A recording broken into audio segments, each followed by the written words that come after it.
Julian was mislabeled as hurting his cat, smearing feces on the wall, all these kinds of smears where he didn't have a voice to be able to say what was really going on, and nobody was willing to listen. And it was these grassroots activists who are in the room today, who have organized and supported this event, who saw through some of the smears and the lies that the intellectuals did not see through. So it is their courage and their solidarity that is really important in continuing to press this case. Right now in the courts, we are going through a very bizarre process. A journalist who is not an American journalist, who is an Australian journalist, who conducted journalism in the UK and Europe, whose WikiLeaks has 100% accuracy track record, is potentially going to be extradited to the United States to serve a 175-year prison sentence, which is essentially entombing him within a concrete bunker so that he cannot be heard from again. And we are here to resist. We are here to say this will not do, and we will not stand for this. On the panel today, we have some wonderful people, each of whom is an expert in their own field. And I'll just introduce them from left to right. At the start, we have Andrew Feinstein, who is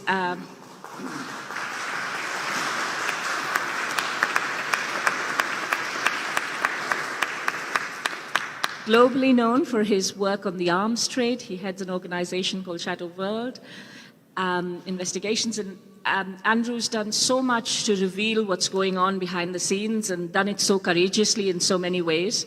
Andrew also served in the ANC government within Nelson Mandela's cabinet, so he knows what it's like to resist when the state is oppressing you, and what it's like to stand with the side that is honest and true. Next, we have someone who has played a very, very important role in bringing the case for Julian, to Parliament. And Chris Williamson, whom many of you know from previous events, very important.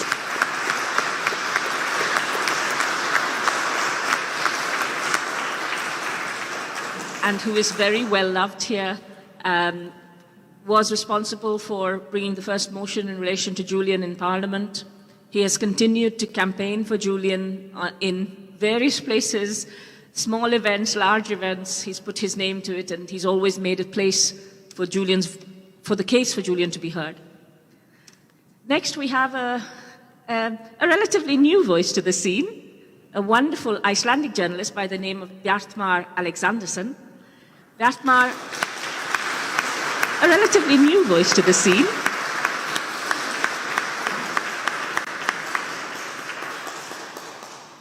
As you may all know, Bjartmar wrote that fantastic piece and did the extensive legwork that went behind it in relation to Siggi Ingi Thordarson, who is the Icelandic witness in Julian's case that the FBI have the easiest way to put it is bribed into misrepresenting what Julian did. And I'm hoping that Bjartmar will tell us a little bit more about his investigation and what happened.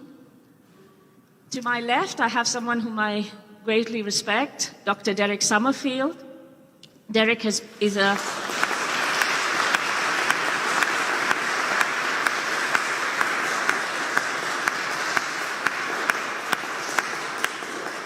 a psychiatrist within Doctors for Assange. He has spoken out on a number of occasions about the psychological torture of Julian. Derek is also known for his role as the chief psychiatrist at what is now Freedom from Torture. So it used to be called the Medical Foundation for Torture Victims, right? Yeah. Thank you very much for joining us, to all the panel. And we have an empty seat here, and he will be joining us shortly. It's for Lauri Love, and we will give him a round of applause when he arrives.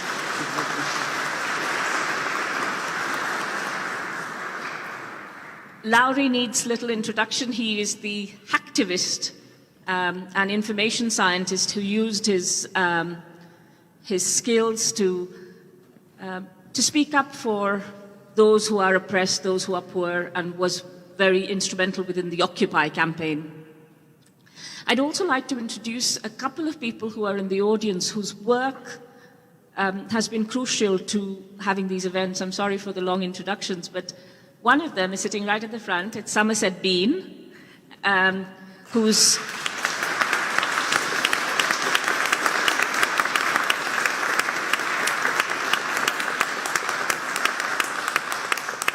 if you see any of the images around London on the billboards, online, on Twitter, anywhere, it's almost always Bean's images. So he is the graphic artist, creative expert who's fueled the campaign with his images and with his wonderful infographics. Thank you for joining us. And also, Carlos is streaming the event for us. Thank you for joining us, Carlos. I won't embarrass you.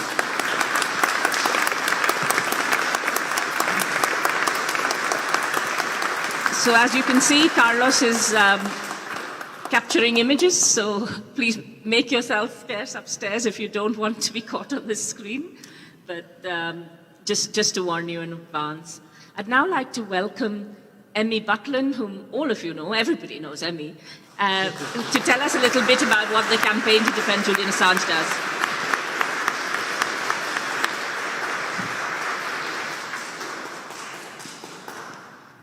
Thank you very much, Deepa. It's an honor to welcome everyone here. We are back after a long period of absence when the country has been facing a pandemic. We're extremely grateful to the people who've turned up. As I said to Deepa, we have to start meeting again in a safe manner. Julian Assange cannot wait.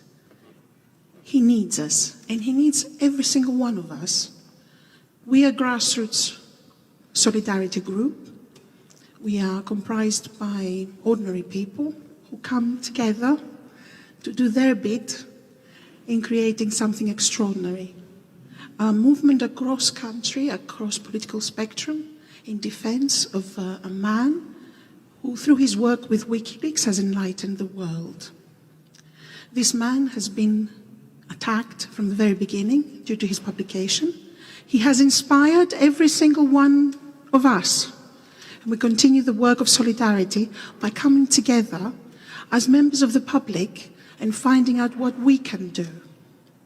We have here very eminent politicians, academics, medical experts, professionals, but we also have the public, us.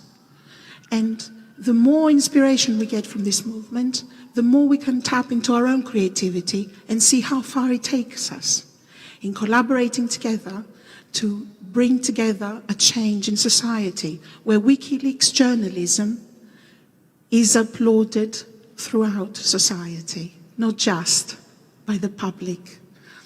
WikiLeaks work has touched our hearts, and we are highly motivated from that perspective. I would like to invite all of you to find what you can do as members of the public. Turn around to the people next to you, find ways of collaborating, because only by working in collaboration with each other, we are able to multiply the effect and have impact. And today's event would not have been possible for the work and collaboration of a small number of people who have brought this about. You are all part of it, and we're very grateful for your donations. There will be some buckets later which you can donate to towards the costs of the hire of the hall. So I'm passing back the microphone to our lovely Deepa driver, and we're really looking forward to hearing more and freeing some more of the truth about what has occurred. Thank you.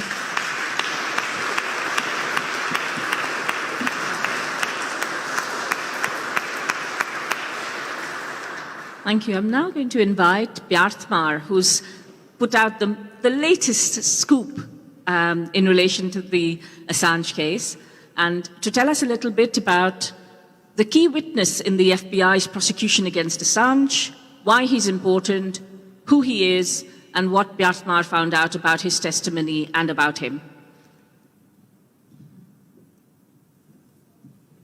Yeah, thank you for that. Yeah, my name is, I always say to these people, my name is Bjartmar Alexandersson, or full name Bjartmar Oddur Þeyr Alexandersson. Yeah, it's a long Icelandic Viking name. Talked to my parents about that. This case is one of the strangest ones I've ever worked on regarding a person involved in a case. Even for Icelandic standards, and trust me, we have wee ones. It's the main witness in the FBI case against Julian Assange is named Sigurður Þórðarson. And before he changed his name, as many criminals do in Iceland, his name was Sigurður Ingi Þórðarson. And he is one of the most famous con artists in Iceland. Everybody knows this guy. And he is pronounced, actually, his nickname is called Siggy the Hacker. You might have seen this in international news. But according to my research, he has no hacking ability whatsoever. He actually needed the assistance of the FBI to get a video downloaded from a mobile phone. We have that email. So he is a con artist that is on a high level, only using this nickname to scare people. And there are certain people he likes to scare. And that are his victims, which he sexually abused. Almost 15 of them, minors. Which only 9 went to court, which he was convicted for. There were 15 boys underage. And one of these individuals actually committed suicide after his case did not go to court. So yeah, it's a really good witness, morality-wise, to take this guy. So he's been stealing out of from individuals and companies in Iceland for years. Even he stole $50,000 United States from WikiLeaks when he was actually a volunteer in a small role inside there. And he actually used his role to, I would say, no, I'm translating here in my head here. He actually used his role to push his ego up, even to get his victims to meet him. And the thing is here, he's been convicted of everything of this. And now he's actually in Icelandic prison. He was 4 weeks ago, he was put in of the maximum security prison in Iceland. The police actually asked for a very certain detailed law that's not often used, which is used for serial offenders. So, and the judge accepted, and just today it's now extra 4 weeks, which the judge now decided to lengthen this prison sentence that he has. So the police and the special prosecutor in Iceland are actually investigating him now for a fraud case that is almost £1 million in Iceland. He's on a crime spree while he actually has FBI immunity agreement with the FBI, which he was given back in 2019. So this is the backstory basically of the main witness of the FBI. And I did a 9-hour extensive interview with him and over a few days. And what he actually admitted to me is that the case against, or a lot of the indictment cases inside the indictment, are basically a lie. There are several points in the indictment that are basically not truthful. For example, in the indictment, it's said that Mr. Þórðarson was asked by Julian Assange to hack the Icelandic parliament and the mobile phone or the phone conversations. Well, this is a lie, and we actually could prove that when we put that in print. And there are many other occasions in the indictment which cannot be proven and also is basically a lie. And why this is important? Well, legally, it's kind of bad to put a lie in an indictment and go to court with it in any case. So being the prosecutor in this case, I wouldn't want to be him. What you see is just a small speck of everything that's been happening to Julian. It's plenty of it. And, but Mr. Thoresen plays a huge role in the case against him because he is the main witness of transforming Julian from a journalist to a hacker. And that's why his testimony is so important. Of all the people who are working as volunteers or members of staff for WikiLeaks, not a single person had come forward with the same testimony as Sigurður Þórðarson. So it makes you wonder that the only individual who actually the FBI could put in writing with his testimony that Julian Assange was a hacker and not a journalist. Well, it makes you wonder how strong the case is if you have to find a con artist and a pedophile to do so. So it's...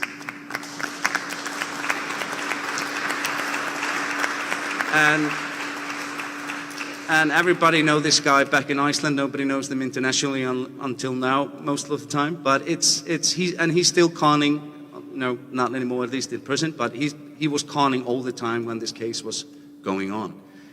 The most important thing also for me as an Icelander is how the U.S. government and the FBI lied not only to their citizens but to the citizens of Iceland, and they abused our laws in Iceland to go on with this investigation inside Iceland during the time. So that's also a story that I've been writing on how they abuse their power in Iceland to basically do illegal things. But we stood back. Our interior minister actually threw the FBI out of the country back in 2013. So we in Iceland, we don't like these basically assholes in this matter, if I can say that. But it's a really important thing inside the indictment. It is a legal thing. Yes, it can be really complicated for normal people to understand the legality of this testimony. But as I always say, it's basically a testimony of a liar, a pedophile, and a criminal. So hopefully now, through the appeal case, the UK courts will see that this case is built on lies, and there was never a case in the beginning to make Julian anything than a journalist. If he's a hacker, then I'm a hacker, because I have published documents. And so to try to create some kind of a weird monster out of this guy, you know, he's just doing his job, as I'm doing mine. And I think, you know, personally, I think they're just sore losers. That's the thing. They had secrets, they couldn't hide it, and they became public, and they were embarrassed. And this is most of the news that I write, that I embarrass people that are actually trying to hide something and the truth comes out. So hopefully we will see something happen in the next 2 days. The trial starts tomorrow, and for 2 days. And let's hope that in a few weeks, 4 to 8 weeks, I think, we will have a verdict that shows that this case was complete bullshit. Thank you.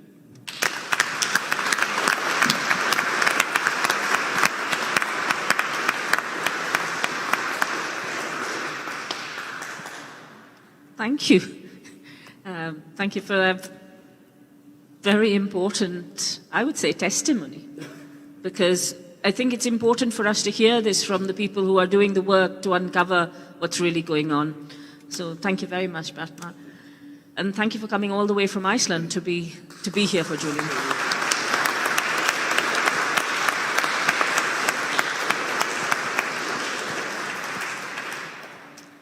Bjartmar talked about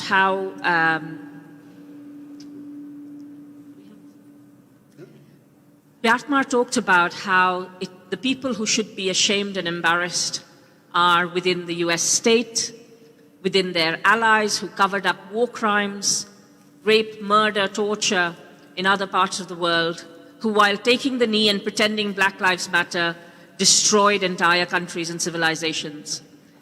But instead, the person who has been humiliated, who has been mistreated, who has lost a decade, more than a decade of his life, a very productive life, where you know, the person who brought together technology and journalism to create a new form of journalism, which is what Julian did.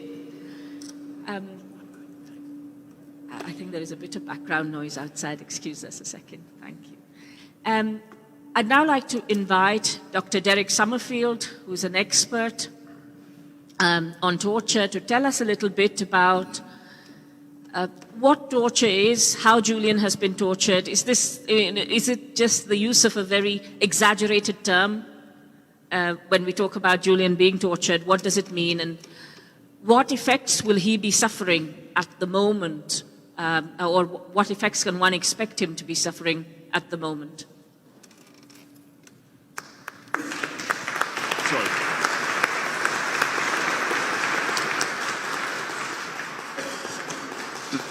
Thanks, Deepa. Just to set the scene, if I may, which is that we're talking about a particular Western citizen who has been a revealer of truths about the lies to us, about the war on terror, about the war crimes, and spying on us. And this takes place in the context of the erosion every day of civil liberties in this country, something that has started from the Blair era. Gareth Peirce, the human rights lawyer in London, says that the UK has a human rights emergency running just under the surface. And Assange, I think, is part of that. The British government spies on all our emails and texts and all of that, prevent enjoining doctors, nurses, lecturers, and teachers to spy on their students and patients. All of these things. And and yet we have to have a political show trial, and indeed a political show pre-trial for someone who has been more or less in solitary confinement for 10 years in different situations, and I'll come back to that. The situation he's been in since he's been in Belmarsh reminds me of critique of what are called close supervision units, which exist today at the heart of the British political system for the so-called hardliners, mostly Muslim men, very much in isolated, coercive psychiatry. And a few years ago, Sir David Ramsbottom, who's the chief inspector of prisons, described it as, quote, total isolation in punishment conditions. And I think that's probably fair for what Assange has been through. Just as 2 minutes of history, another player in all of this has been the current UN Special Rapporteur on Torture, Neil Meltzer.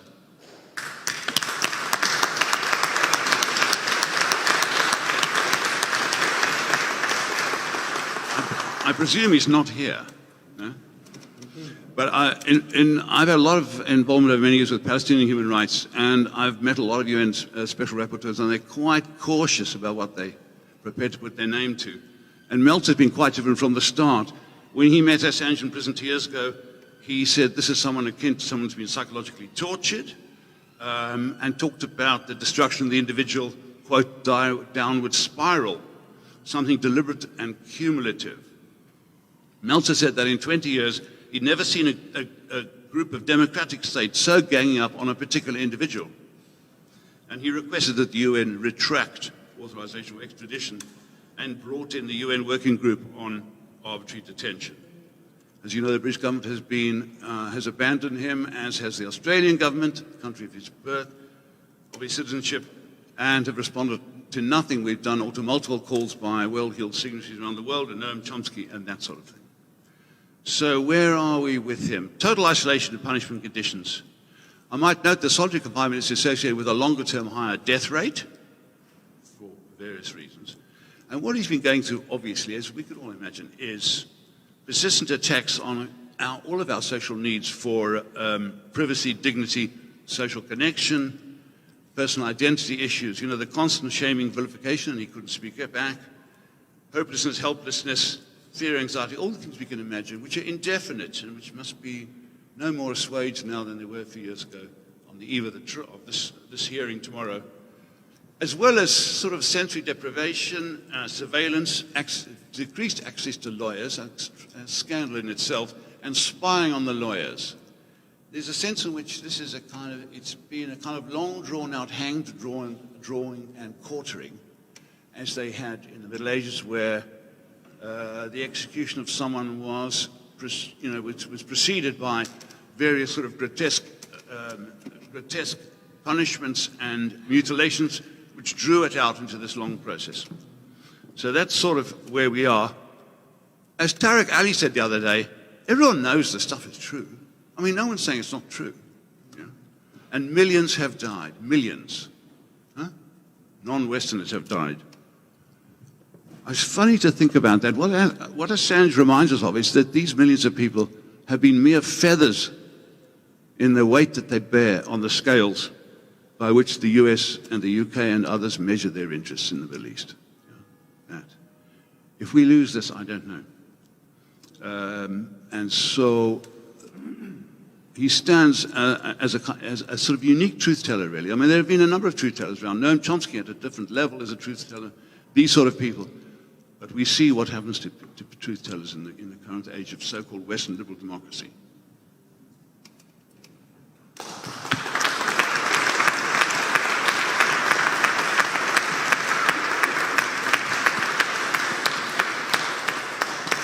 Thank you, Derek. I'd like to now invite Chris Williamson to say a few words about Julian's case. Yes, of course. No, thanks very much indeed, Deepa. And first, let me say it's great to be sharing a platform with a proper journalist, because we've been definitely let down in this country by journalists. And so let me start really by paying tribute to you, Deepa, for your tireless work in Julian's behalf, and of course the Julian Assange Defence Committee too, who've been relentless in fighting Julian's corner from the very start. People like Emmy Butlin, who we've heard from already, Clara Campos, and of course Fidel Neves, the former consul at the Ecuadorian embassy. They've demonstrated what solidarity really means. Look, I'm sure we'd all agree here that Julian Assange is an inspiration to the world and a role model for others to follow. But let's be clear, he's been betrayed by this country, betrayed by the politicians on both sides of the House of Commons chamber, betrayed by the journalists who work for the corporate media, and betrayed by a judicial system that serves the interests of war criminals and corporate crooks instead of the interests of justice. Julian's treatment by the British establishment is nothing short of an international outrage. It's brought shame on our country. And of course, it's being done, let's remember, it's being done in our name, because we're supposed to live in a democracy, aren't we? So it shames all of us too. But I object and I reject the system that's incarcerated a journalist for telling the truth, for exposing sickening war crimes and corporate corruption. How dare Dominic Raab accuse China of gross and egregious human rights abuses when that's precisely what his government's doing to Julian Assange? The hypocrisy is absolutely breathtaking, and I'm sick to death of listening to ministers castigating countries like Russia, China and Iran when they're either unwilling or incapable of getting their own house in order here in Britain. And what about the leader of the official opposition? Sir Keir Starmer. As a Knight of the Realm, he's a pillar of the establishment. And when he was the director of public prosecutions, he did his level best to get Julian extradited to Sweden on trumped-up charges. And I've got to say, I'm very sad that even Jeremy Corbyn said he didn't object to the attempted extradition to Sweden.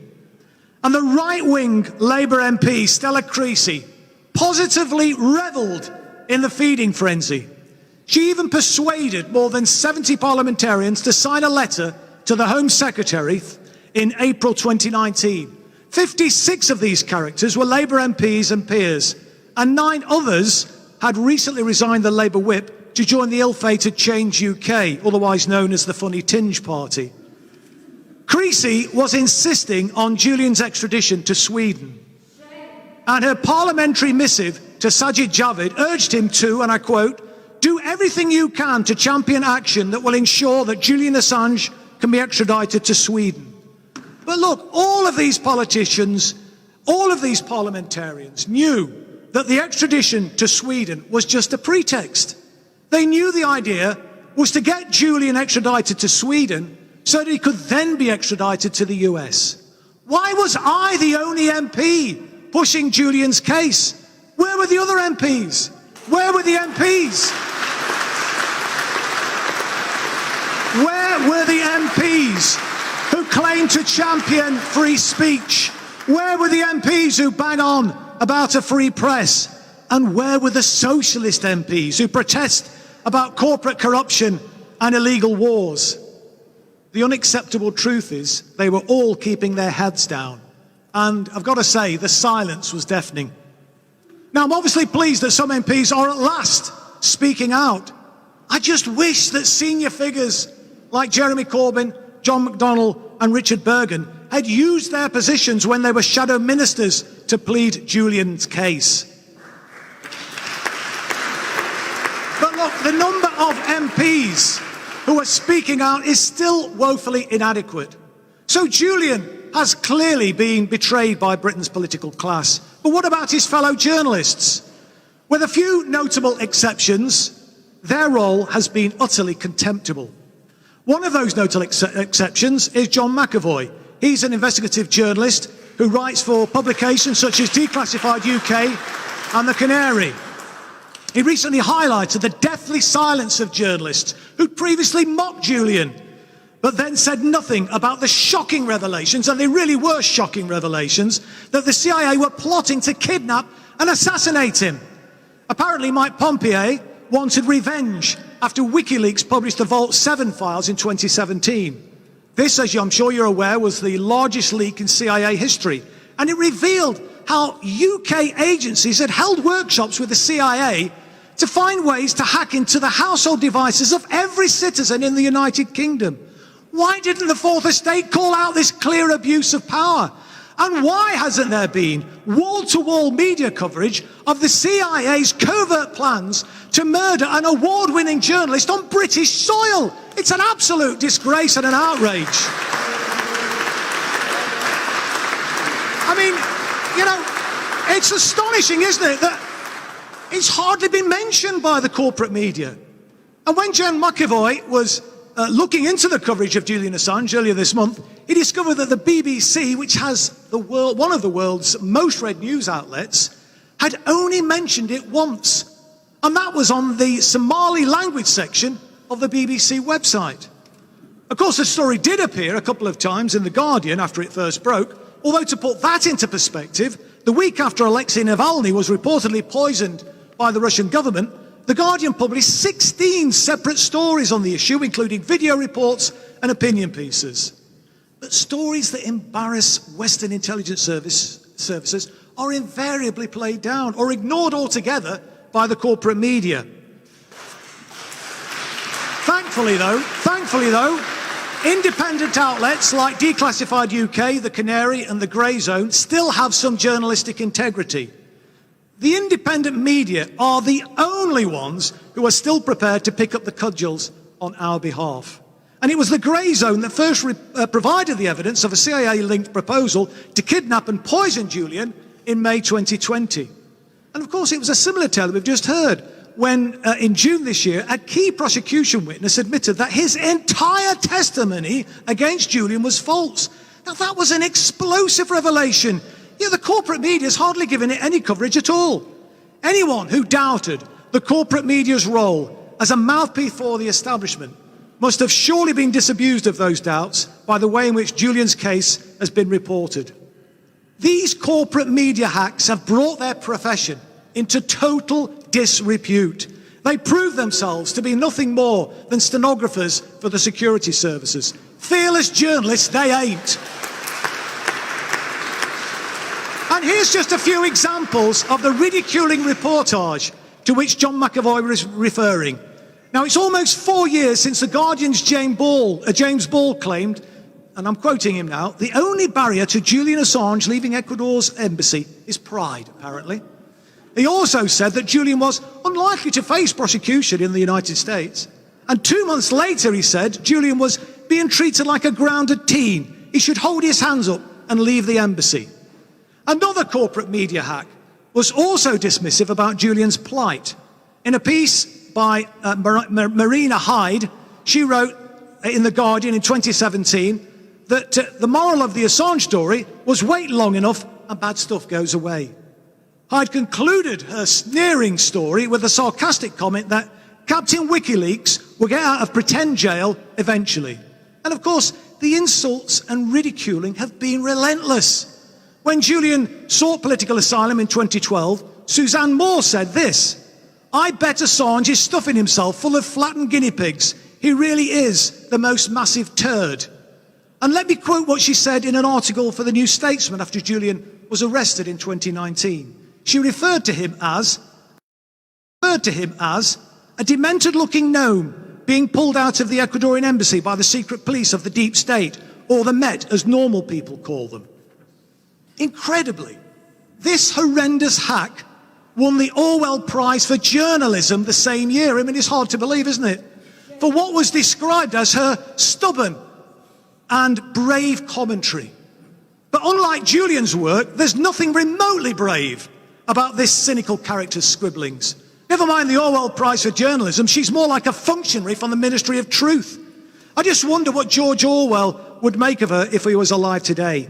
Remember, he said that speaking the truth in times of universal deceit is a revolutionary act. And Suzanne Moore is complicit in that universal deceit, as is Nick Cohen, who in 2012 described Julian supporters as the definition of paranoia. And he scoffed at the idea that the US could prosecute Julian and pejoratively called him the incontinent leaker. Cohen confidently proclaimed the First Amendment to the US Constitution is the finest defense of freedom of speech yet written. He also insisted that the American Civil Liberties Union thinks it would be unconstitutional for a judge to punish Assange. And he boldly declared that Britain has a notoriously lax extradition treaty with the United States. Every single one of Cohen's assertions was wrong. These corporate media hacks are an absolute disgrace, and their employers are even worse. Not one of them published the observations by Nils Melzer on Julian's case. As we've heard, he's the UN Special Rapporteur on Torture. In June 2019, he wrote a piece for the Medium blog site. He admitted that he was sceptical when Julian first appealed to his office for protection. And let me quote a few passages from the article that he wrote. He said, "Like most of the public, I'd been subconsciously poisoned by the relentless smear campaign which had been disseminated over the years. So it took a second knock on my door to get my reluctant attention. But once I looked into the facts of this case, what I found filled me with repulsion and disbelief. In the end, it finally dawned on me that I'd been blinded by propaganda and that Assange had been systematically slandered to divert attention from the crimes he exposed. Once he'd been dehumanized through isolation, ridicule and shame, just like the witches we used to burn at the stake, it was easy to deprive him of his most fundamental rights without provoking public outrage worldwide. Of course, these observations were absolutely apposite. And it's the corporate media who've outrageously peddled the smears to dehumanize Julian. So that's the political class and the corporate media. What about the judicial system? Well, so far it's proved itself to be nothing short of a sick joke. Why on earth is Julian even having to fight an extradition application at all, let alone find himself incarcerated in a high-security prison for over 2 years? Article 4 of the extradition treaty between the UK and the USA is unambiguous. It clearly states that extradition shall not be granted if the offence for which extradition is requested is a political offence. What could be more political than exposing war crimes, I ask you? Now, I've heard it claimed that Parliament removed the bar on political offences, though, because the Extradition Act didn't specifically refer to them when the legislation was passed in 2003. But that doesn't stand any scrutiny at all. When the extradition bill was being debated in the House of Commons in December 2002, the issue of political offences was actually raised by MPs. And the government's response was absolutely unequivocal. responding to the debate on the extradition bill on the 9th of December that year, Bob Ainsworth explicitly stated that the bill will ensure that no one can be extradited where the request is politically motivated. So I ask you, what the hell is going on? It's as plain as a pikestaff, as far as I'm concerned, that the system that Julian's fighting is completely rotten to the core. As Edward Snowden is reputed to have said, when exposing a crime is treated as committing a crime, you're being ruled by criminals, which pretty much sums up Britain today. Look, Julian's been betrayed by the politicians. He's been abandoned by the corporate media. And so far, he's been unjustly treated by the judiciary. But we, the people, are Julian's last line of defense, and failure is not an option. With the world standing on the brink of climate catastrophe and the AUKUS deal raising tensions with China, the need for fearless journalism has never been more important. So let's make one hell of a stink tomorrow to show the court that the British people say, "Free Julian Assange now!"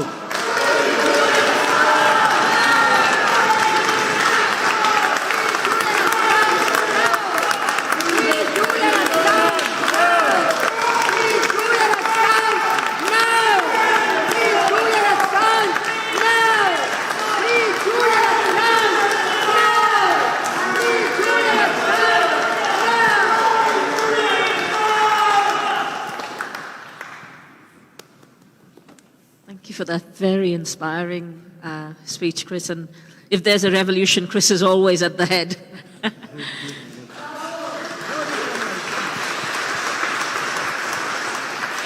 We are glad to stand with you. Our next speaker is someone who has endured a huge amount of stress, difficulty, hardship, as a result of being somebody who's always championed the oppressed. He has used his incredible information technology skills, his intelligence, and importantly, his character to stand up for what is right. And I'm really honored to welcome to our panel, Laurie Love.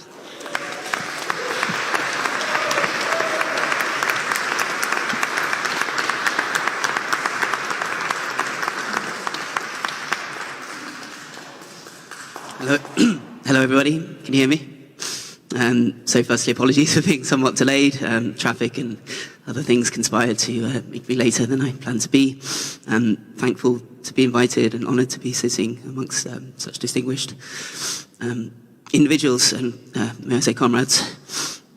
And to paraphrase Oscar Wilde, aka hacker, I am a hacker, I do not deny it, I claim it with pride. As I define a hacker to be someone who sees technology not just as a product that is given to them in a way that it was designed by another to serve some other purpose, but as an open possibility to be taken apart, put back together in new and interesting ways to change the world, hopefully for good. And it was in that spirit of the hacker, as one who can forge a path in the frontiers of a world that's ever-changing because of technology, that I joined the internet at a tender early age in the 90s, and was inspired by the likes of Julian Assange, by the likes of John Perry Barlow, who wrote the Declaration of Independence of Cyberspace, which is too long, so I'd love to read it in full, but we don't have time. But the basic thesis was that there is a new world, a new digital world, where everyone is brought together, everyone has, in potential, an equal footing, an equal ability to associate, to exercise freedom of speech, to enrich themselves through access of information, and to dream, and by dreaming, bring about a different world. And that this new space, this new cyberspace, must be free from the anchors that have weighed down societies the agenda, the limitations of region, factionalism, divisions of ethnicity, language, religion, and mundane politics and greed. And so these people, these pioneers, some of them called cypherpunks because they used the science of cryptography, ciphers and beyond ciphers, the ability to design systems so that there isn't a need to trust, there isn't a need to depend on powers and authorities being benevolent and being in our best interest, that we can take the power into our own hands to communicate one with another securely, to create our own infrastructure for the collection and dissemination of information. And so Julian Assange inspired me through his early work in cryptography, but obviously through WikiLeaks, when, as we all know, they broke through the mold, the restrictions of a press that has unfortunately become suborned and secondary and subverted and corrupted by power and influence in a Faustian pact for access or to have a comfortable life, or because of the groupthink that comes out of them being a very specialized class, shall we say, that is exclusive of many different people. But you've heard of that from much better people than me. I will salute my comrade Chris Williamson, who I met at the Rebel Tent at the Beautiful Days Festival before he had been drummed out of the Labour Party for standing up for the rights of the Palestinian people. And so he knows firsthand what it's like for media to be complicit in a campaign of bad faith, an innuendo and a taboo. This is what we see against Julian Assange. My personal story in this connection began with the tragic event that we are trying to prevent here, which is the avoidable loss of life of a courageous truth teller by the name of Aaron Swartz, who was a young internet wunderkind in the United States, who helped design some of the protocols that we still use on the web today, RSS, but then went into activism, not maybe out of predilection or because he wanted to be involved in politics, but out of a sense of necessity, because he wanted to, again, bring about this better world through the internet. And he helped stand up against some bad legislation that the United States Congress was bringing in to curtail internet freedoms and to empower the copyright cartel and the security industries to undermine users' rights. And because he was so successful, because he had been associated with creating technologies to enable whistleblowing, to enable the conveying of information securely to outlets such as WikiLeaks, technology we now call Secure Drop, that is used all over the world. They had a pretext to arrest him for downloading scientific journal articles from a library computer system at MIT. And he was hounded to death by an overzealous prosecutor, and because he was in the bad books of people in power that wanted to make an example of someone so that others would not be so courageous, because he had been an inspiration to others. So it was after Aaron Swartz's death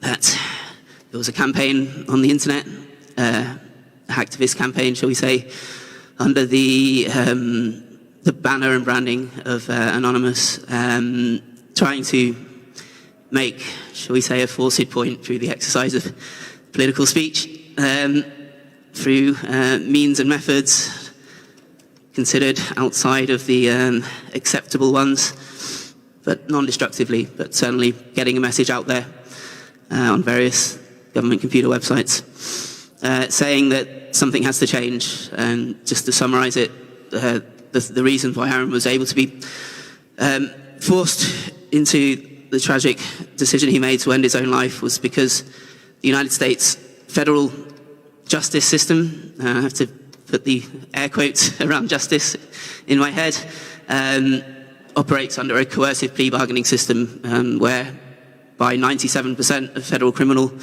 defendants do not even see their day in court, do not stand before a jury of their peers to be judged by their peers after an adversarial system of evidence an argument and contention and findings of fact. Instead, they take a plea bargain, they take an offer they can't refuse, to quote a film about gangsters, because this is a story about gangsters. And the reason they take this offer they can't refuse is because the leeway of the federal criminal sentencing guidelines and the freedom of prosecutors to pile on charges so that they can say, you cooperate with us, you sacrifice your right to a free trial, you turn and you inform upon your comrades, become part of our system of oppression, and we will give you 5 years or 10 years. And if you don't, you'll face 75 years, as Aaron faced for accessing science, 99 years, as I faced for allegedly speaking up about this, and over 100 years, as Julian Assange faces for giving the world evidence of war crimes, of torture, and horrific things done in their name with their tax money, ostensibly in the interests of safeguarding freedom and democracy. And so it was delightfully ironic, as we say in the habit of British understatement, when I found myself potentially subject to that same American injustice system, when after they failed to bring charges against me in the United Kingdom because I didn't agree to subvert my own use of cryptography because I believe that people have a right, not only a right, but a responsibility to store data securely against robbers, against abusive partners, and against an abusive state. So having not helped our lovely National Crime Agency put me in prison here, I had the three remarkably similarly dressed people in trainers and short back and sides turn up to my door and say that they were taking me back to America. And as they didn't seem to appreciate, this was the Metropolitan Police's extradition squad, didn't seem to appreciate that I hadn't been to America, and likely never will. But regardless of the fact that I haven't been to America, and as such, under the common sense understanding of how criminal justice should work, could not have broken their laws, which, if they have validity anywhere, that validity must surely end at their borders and not extend across the world. But somehow I was, regardless, taken to the police station, taken to Westminster Magistrates Court. My parents had to cough up a significant, for them, sum of money, less significant than the amount that had to be coughed up for our friend Julian, but regardless, I had to go to prison for a short time until the bail was secured. And I had the privilege of being able to prepare for the 5-year process as it ultimately took to fight this extradition with some limited freedom, just having to travel to a police station quite often to sign bits of paper and give up my passports. But at least I was able to access my lawyers, to access the press, to access the internet, although they did try to ban me from the internet, it didn't quite work. And so I had to go through the process that Julian has gone through and is now, we hope, and confidently have faith, is coming to the right conclusion. And so I'll just speak briefly as to why that process is harrowing in ways that hopefully are not too redundant with what our other comrades have said.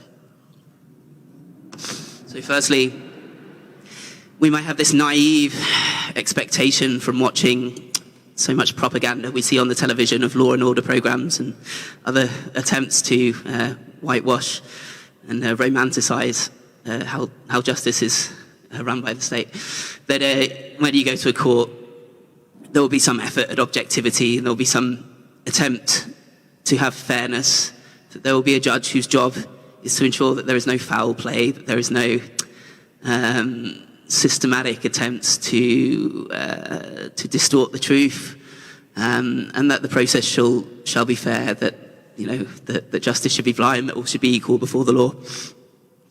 Unfortunately, this is not the case at the best of times. Certainly not for people that don't have the privilege that I have of being white and sort of middle class sounding and male. But in the case of extradition against the United States, there is not even the pretense of a fair process, because the treaty was renegotiated in the wake of the war on terror, or the war on terror, planet Earth, that was engaged upon by George W. Bush, Tony Blair, and the other lackeys in the coalition of the willing, but had been the agenda of the people behind those convenient representatives for some time, and continues to be their agenda. And it was renegotiated such that there is no requirement for the United States to prove even the lowest definition of there being an answerable case, which is the legal term of a prima facie case. So on the face of it, that there is evidence to believe that this person has committed a crime in this jurisdiction that should be answerable in this jurisdiction, and therefore the court should have faith that they will receive a fair trial on the other side of that process. Because this requirement was taken away, it meant that I had to sit in that goldfish bowl at Westminster Magistrate Court, as Julian has had to sit and observe a long sequence of lies and distortions and dissimulations be trotted out, and be unable to stand up in frustration, as I saw Julian do, and felt very much how I had felt in that situation. The need to say, hold on a minute, it's not even false, it doesn't even make sense what you're saying here, it's not even conceptually cogent, etc. Instead, you have to let the process unfold, and you have to let the arguments be argued that are able to be argued.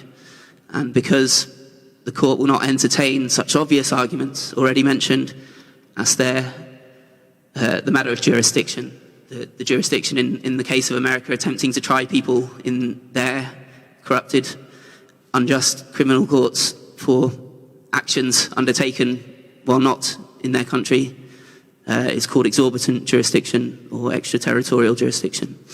It should be an easy reason to throw the case out. The disparity in sentences. To be extradited, there has to be what's called dual criminality.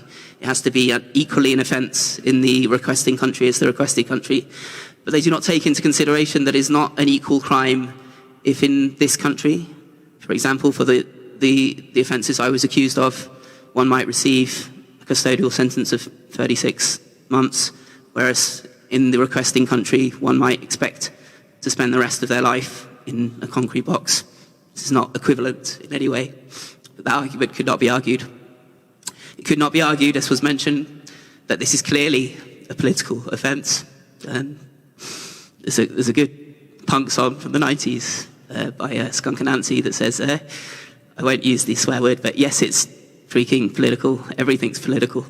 There is not an act of truth-telling that isn't political, especially when that truth-telling is about the ways in which politics has perpetrated horrific abuses, and the so-called measures that are supposed to hold them in check, the cherished fourth estate, has not just failed to provide that necessary check and balance to power, but has become complicit in its exercise, again, as we've heard so eloquently.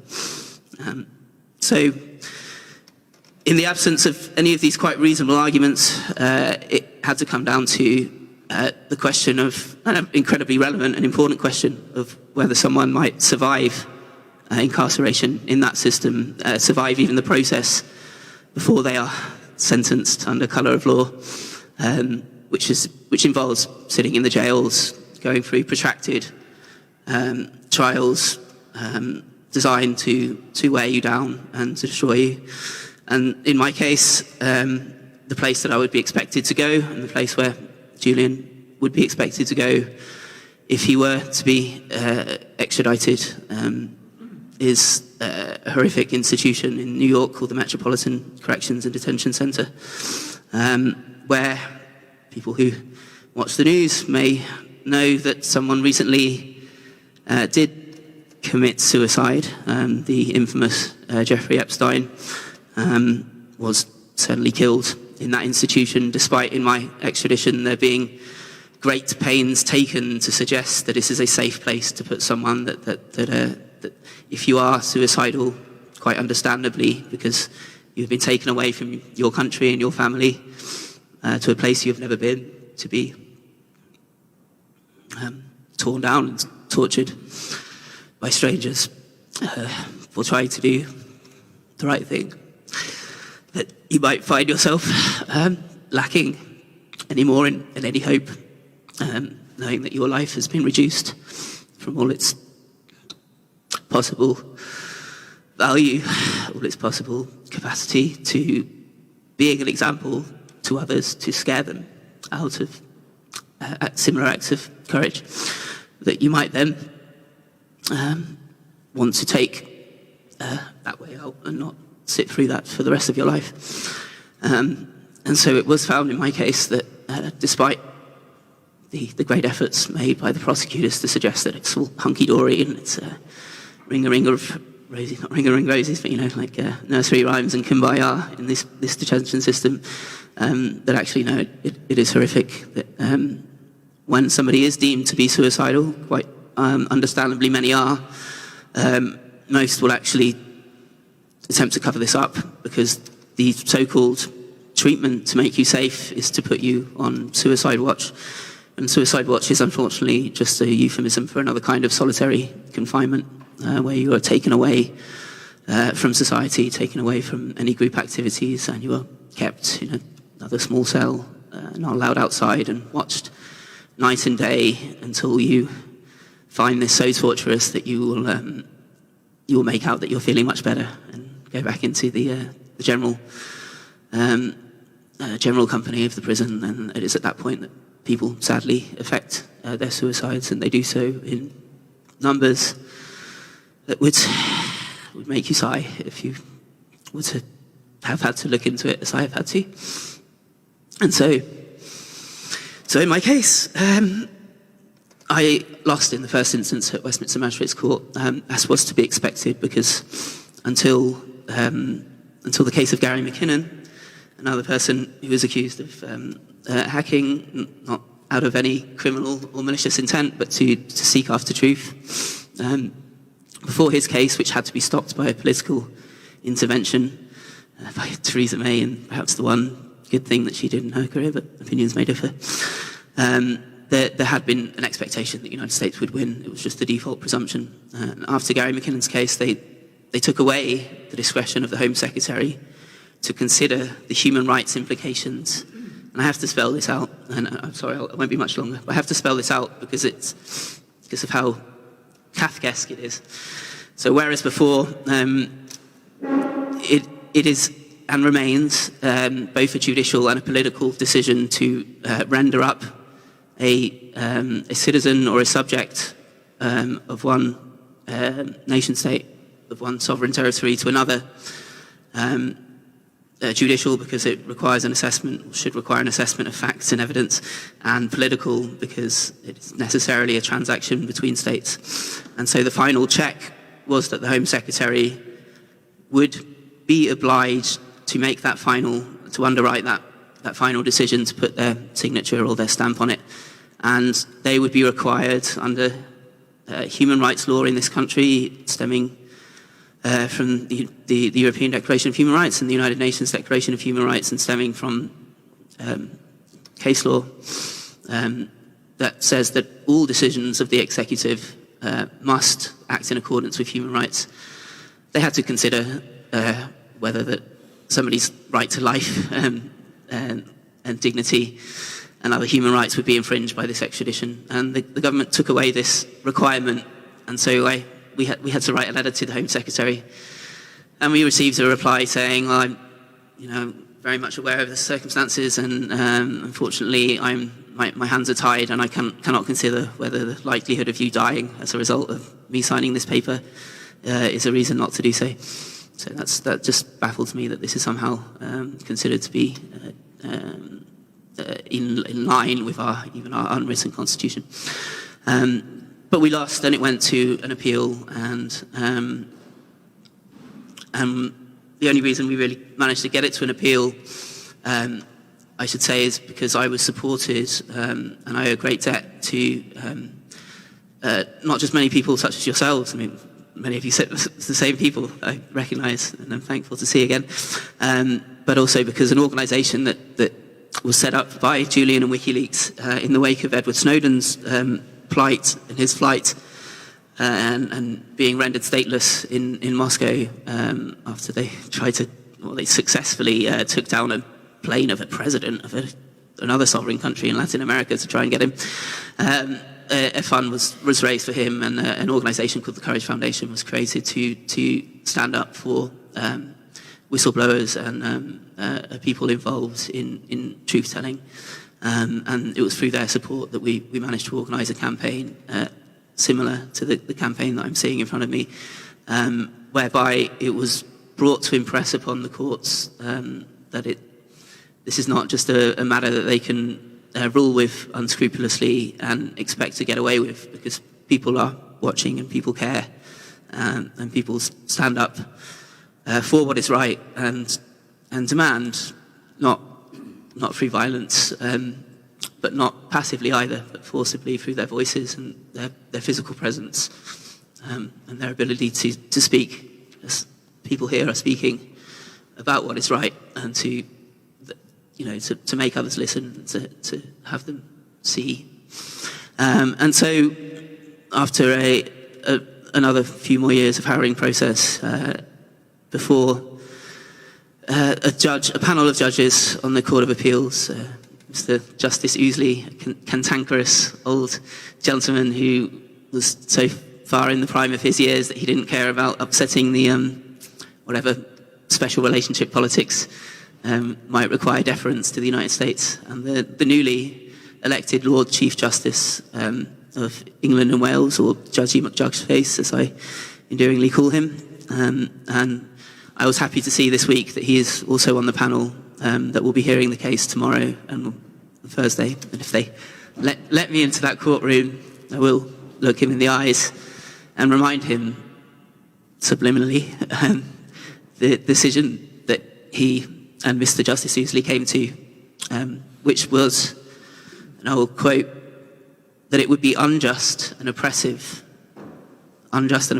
being precise judicial, jurisprudential, quite precise legal language, be unjust and oppressive in light of our obligations under human rights to send someone such as myself, someone, as is now argued, such as Julian, who would face such dehumanizing and torturous conditions, as to make it, in light of our character, our disposition, our history of mental health or mental uniqueness, shall we say, that there could not be a reasonable assurance of the preservation of their life.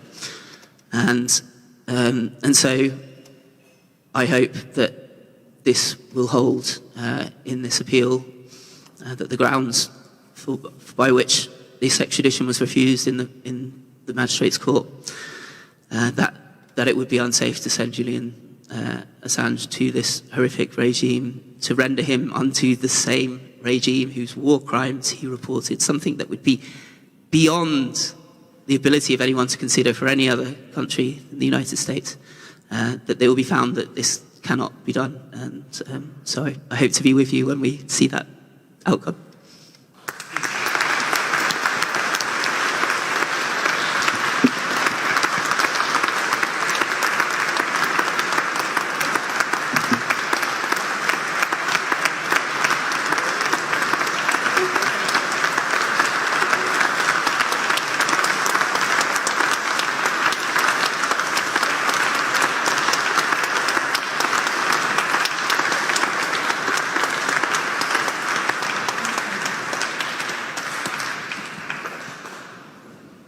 For those watching online, we will now take a 10-second, not 10-minute, but 10-second break just to sort something out with the stream, and then we will restart with our next speaker.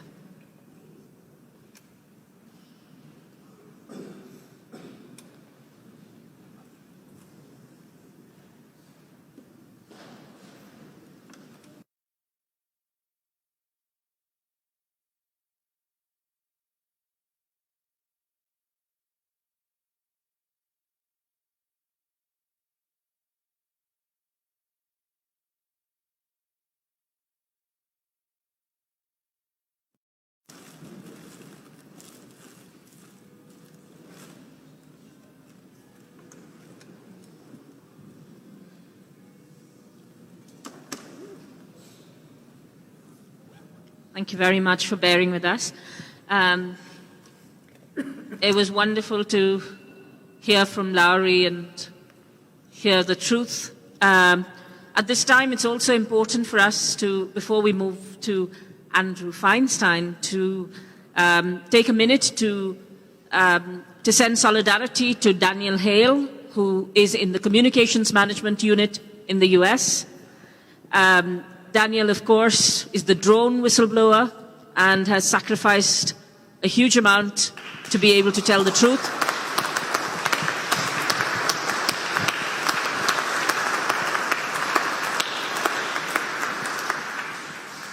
On your behalf and ahead of COP26, I would also like to send solidarity to Stephen Donziger in the US, an environmental defender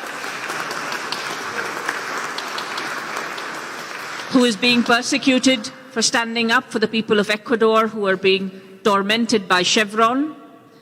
And closer to home, as we know, Scotland jails journalists. We have Craig Murray, who has often graced this panel.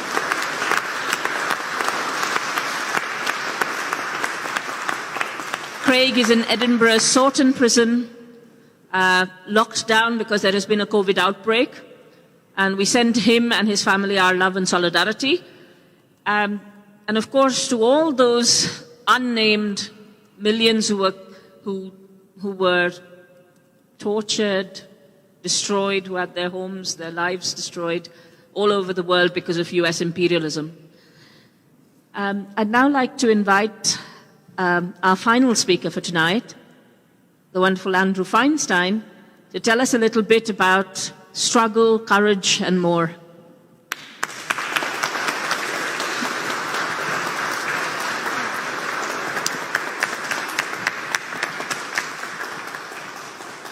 Thank you so much, Deepa. And if I could also add my thanks to you and to all of the people in the campaign who do the extraordinary work that you do. You know, in South Africa, what brought about liberation was active citizenship. And this campaign is a wonderful example of active citizenship.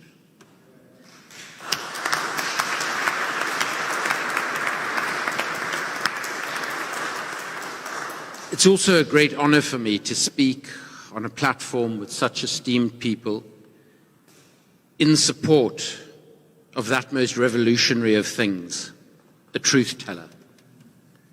And particularly, I would like to say what an honor it is to share a platform with Lowry.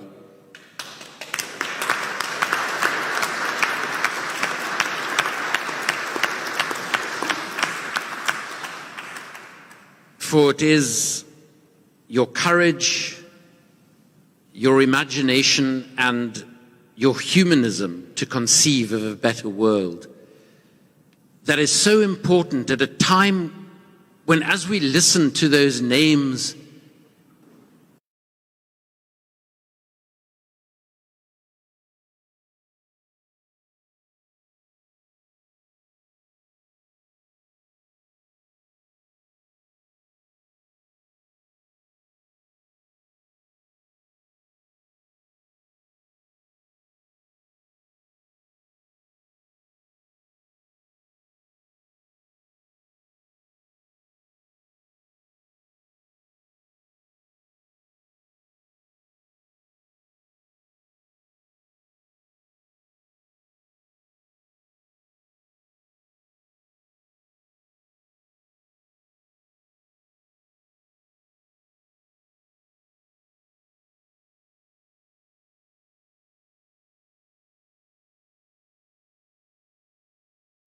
and I want to talk, and forgive me for being slightly personal and slightly anecdotal in doing this. I want to talk about two aspects of why Julian has been treated as he has. Because it is, of course, a tragedy and a travesty of justice that we need to be here at all.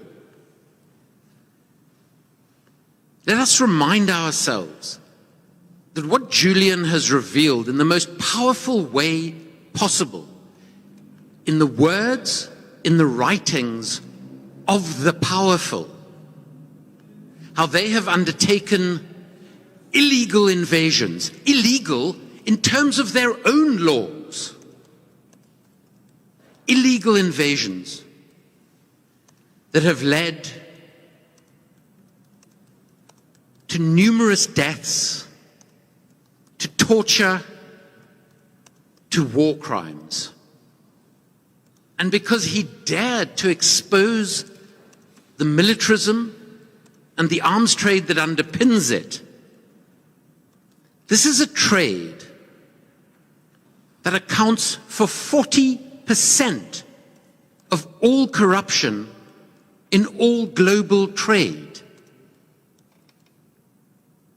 This is a trade that, as we sit here tonight, ensures that American and British bombs dropped from American and British jets, piloted by Saudi, Emirati, and mercenary pilots, is murdering innocent civilians in cold blood in Yemen in our name and using our tax pounds and dollars.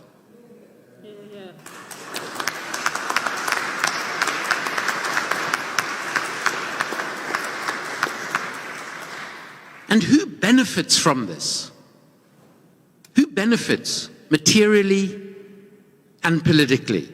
And it's not always as direct as the case of our former Prime Minister Theresa May, who, as she continued to sell arms into the Yemen conflict, as she gave the go-ahead for bombings in Syria, her husband, through the business that he runs, which is invested primarily in the very defense companies that were profiting massively from these military outrages. It's not quite as direct as Theresa May and her husband were benefiting, but it's as pernicious and egregious because it is the politicians, their political parties, who receive extraordinary sums of money from all of those involved in this deadly trade.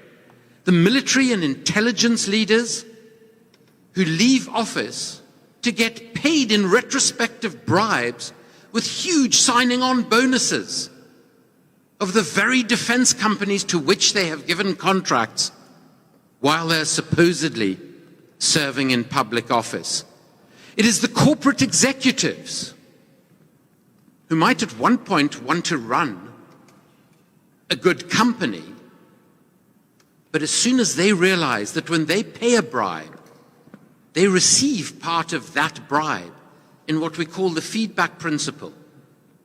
Just as Sir Richard Evans, executive chair of BAE Systems at the time that they paid £6 billion in bribes on an arms deal with Saudi Arabia, was rewarded with a £6.5 million apartment in Mayfair in West London. Or Margaret Thatcher's son Mark, who was paid a £12 million bribe on that same deal. These corporate executives soon are not looking for someone to sell weapons to. They're looking for someone to bribe, because that's how they can make the most money. And of course the intermediaries, not the shadowy, dodgy arms dealers of Hollywood films, but the besuited multi-billionaire arms dealers who live in the most expensive parts of London.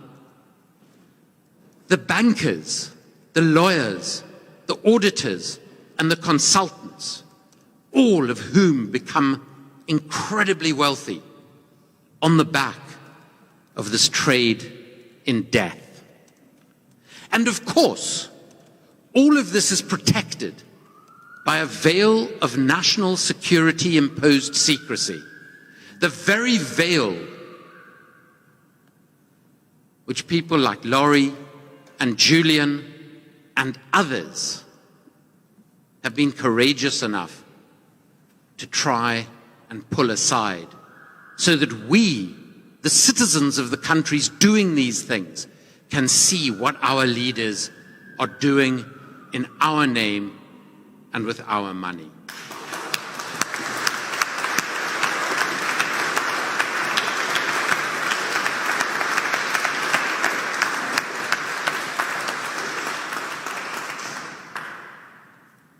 But let us also never forget that power and its compliant media will never give up anything willingly.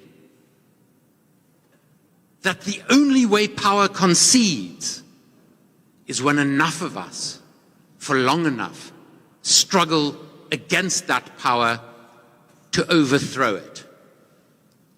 And you know, as we sit here tonight, wondering whether tomorrow the British justice system will do finally what is legally and morally right in Julian's case, or whether it will once again show itself to be the US's corrupt little poodle. As we sit here and imagine the foreboding that Julian must be sitting in his cell with tonight, as we sit here, let us commit ourselves to the sort of struggle that hopefully tomorrow, but if not tomorrow, in another tomorrow, will finally set Julian free. And what gives me hope that this will finally happen is because I had the enormous privilege as a white, comfortable, privileged South African to play a very tiny and insignificant role in the struggle against a legalized system of racism, apartheid. And you know, at very little inconvenience to myself,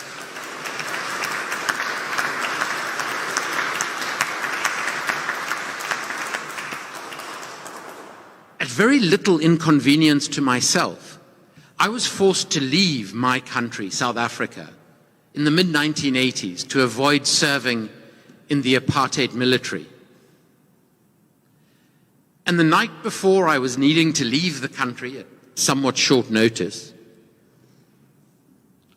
I drove up to a hill that overlooks Cape Town, and I thought to myself, never in my life will I see my homeland again. Because that's what everybody thought. That the strength and power of the apartheid state, supported by the British, American, and many European governments, seemed immovable. If someone had told me at that point that just 5 years later, Nelson Mandela would walk free from 27 years of prison, that 4 years after that, he would be the country's democratically elected president,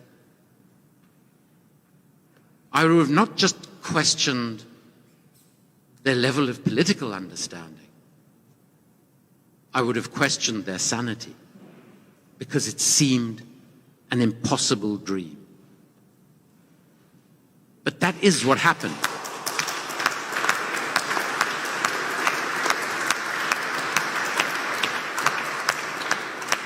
That is what happened in South Africa. And the reason it happened was because the vast majority of South Africans refused to stop the struggle for freedom. They made the country literally ungovernable. And with the support of ordinary people in every corner of the world, they forced the banks that had been bankrolling the apartheid state to make it much more expensive for that state to continue its legalized system of racism and oppression. It was done by ordinary people, people like you and I. And South Africa's democracy has not been without massive challenges. After over 360 years of racist oppression, that's hardly surprising. One of those challenges is the way in which military corruption elided from the militarized apartheid state into our young democracy.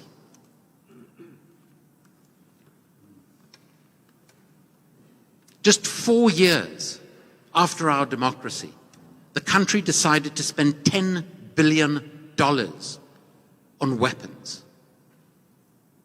Weapons that we didn't need, weapons that we have barely used. This was at the time that our President Thabo Mbeki told the 6 million South Africans living with HIV or AIDS that we couldn't afford to provide them with the antiretrovirals they required to stay alive.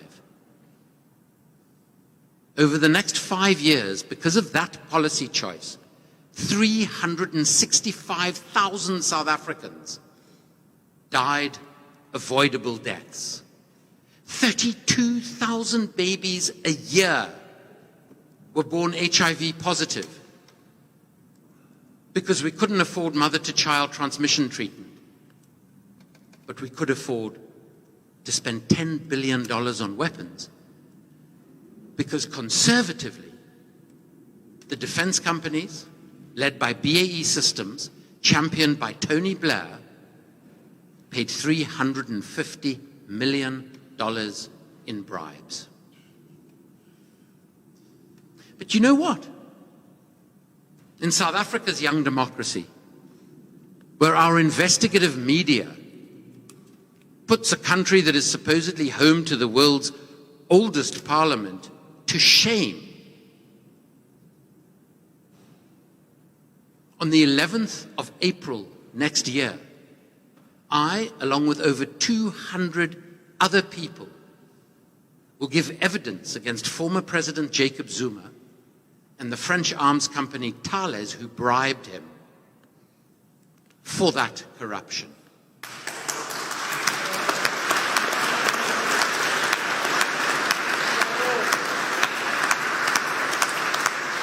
But today, I live in a country where Tony Blair, one of the most corrupt war criminals on this planet, not just walks free,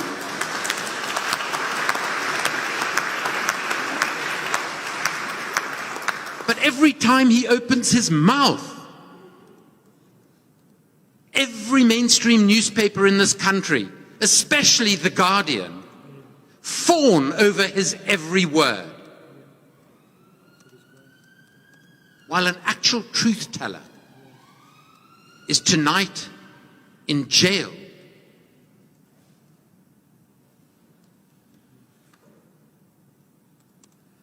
So let us remind ourselves that to change our political system, to change the nature of the world that we live in, that benefits not even 1% of the population of this planet. It is up to us and no one else. And so let us say together tonight, and let us say together tomorrow morning, and let us say until Julian is free, justice for Julian.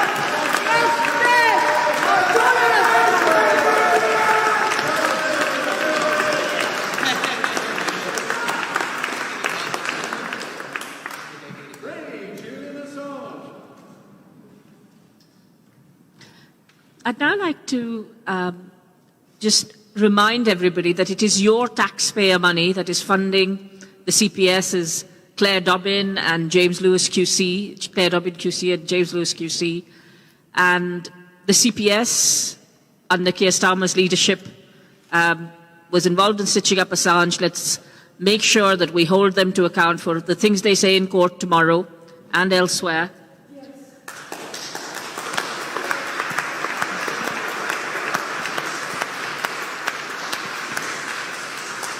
Let's remind ourselves that the real criminals are George Bush, Tony Blair, and their numerous allies across the world, including in Sweden, which wanted to prolong the Afghan war so that they could sell more Gripen fighter jets, in Ecuador, where they denied a citizen of asylum without due process, in Australia, where they continue to stay silent on the torture and prosecution of one of their citizens, and in Britain, which facilitates US imperialism.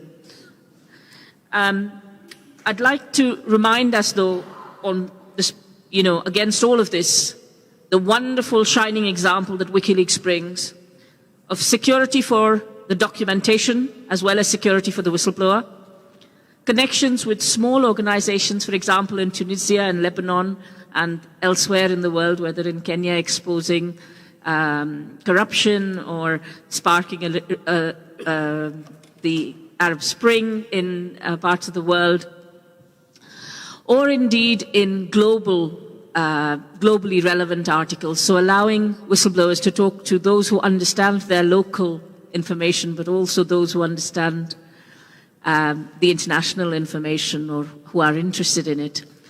Allowing us to have a secure Dropbox facility that is now emulated by many national newspapers and, I believe, over 29 different free speech organizations and whistleblowing support organizations.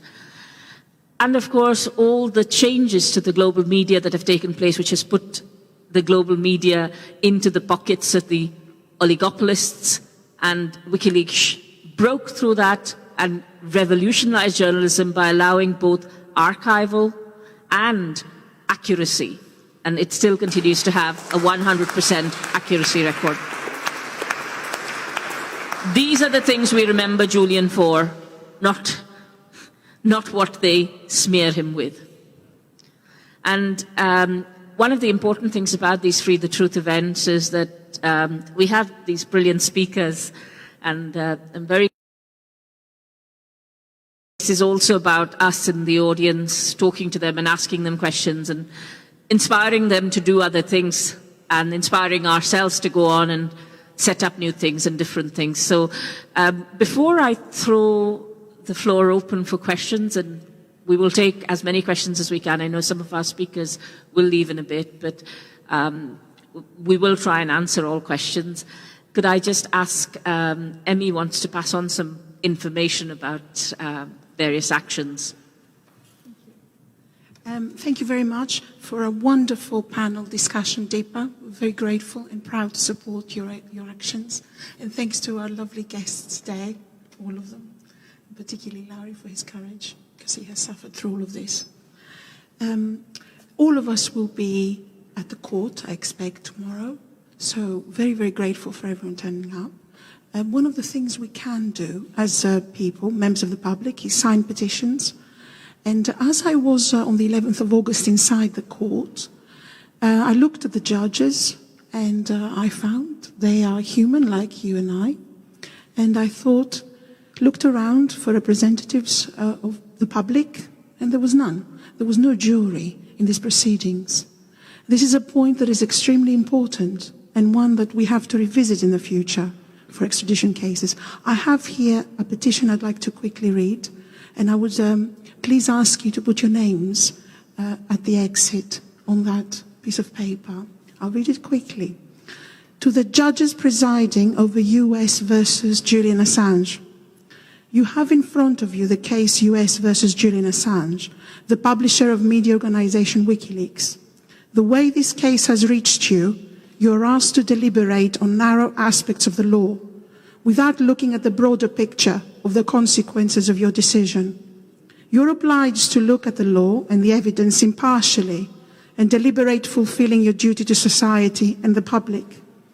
In fact, the decisions you are making, you're not making in your name, but on behalf of society, since it is our society that has institutionalized the function of your role. Your decisions are a legal expression of the culture we share as it evolves through the centuries of our nation's existence. As members of this society, as members of the public, we hold no role and function in the proceedings before you, since there is no jury established and institutionalized in court proceedings today. We have no role or function as members of society today, other than sit in the public gallery and come outside the court, raising our voices to be heard loud and clear, expressing our view that the prosecution of Julian Assange is not in the public interest and he should be freed by this court. Yet, we are part of the fabric that supports your function. We fund the building and upkeep of such fine buildings. Our tax sustains you and your families. We support the good functioning of the royal courts by keeping our side of the social contract to adhere to its decisions collectively. In that capacity, which beseech you, do not put upon us collectively the responsibility for Julian Assange's intellectual and physical demise. We do not want his blood on our hands as a society. Through his publishing work with WikiLeaks, Julian Assange propagates society's progress through learning and increased understanding of a human condition, how the world works, how our public life really functions, fundamentally supporting the pillars of our democratic system. His work gives the opportunity for enlightenment, desperately needed for people in our society.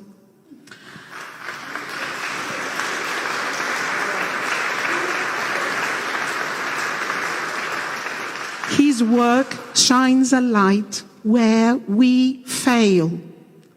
As a society, we fail as a society, and these failures have dramatic consequences on people's lives abroad and at home.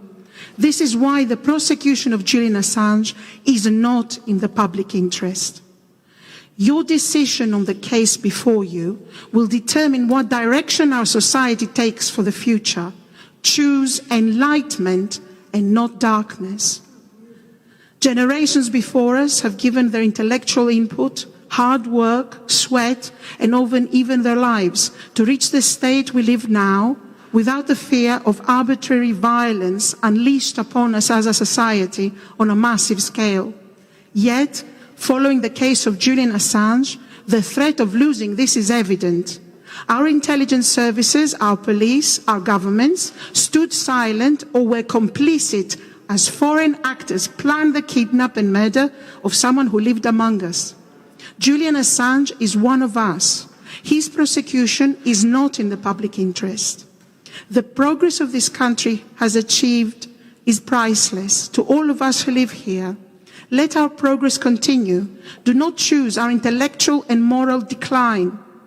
How can it be that our society, through our institutions, can reject the fundamental humanistic values of enlightenment that Julian Assange's work with WikiLeaks represents? Public opinion agrees. The prosecution of Julian Assange is not in the public interest. No jury would send him to America to face his tormentors.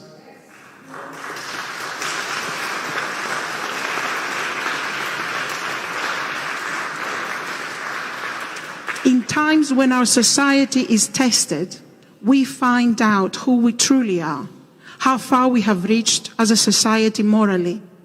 This is such a moment. Do us proud. Our society looks to you. The whole world looks to us collectively. Do us proud and let us cheer at your decision. Don't make us hang our heads in shame of what we have become. The prosecution of Julian Assange is not in the public interest. Release him.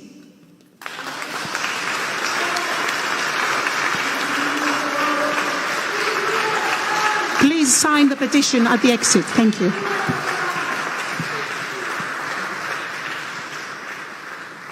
I'd now like to invite questions from the audience. Because I'm not sure about whether the roving mic will work with everybody. Could I ask people to either come forward or say their question from their space if they would prefer to? and then we can, oh, there is a roving mic. Excellent, thank you. But could I ask you to prioritize your questions to Chris Williamson? Okay. May I ask you to prioritize your questions for Chris Williamson, because Chris has a train right away. So, Calvin? Just bear with us 1 second.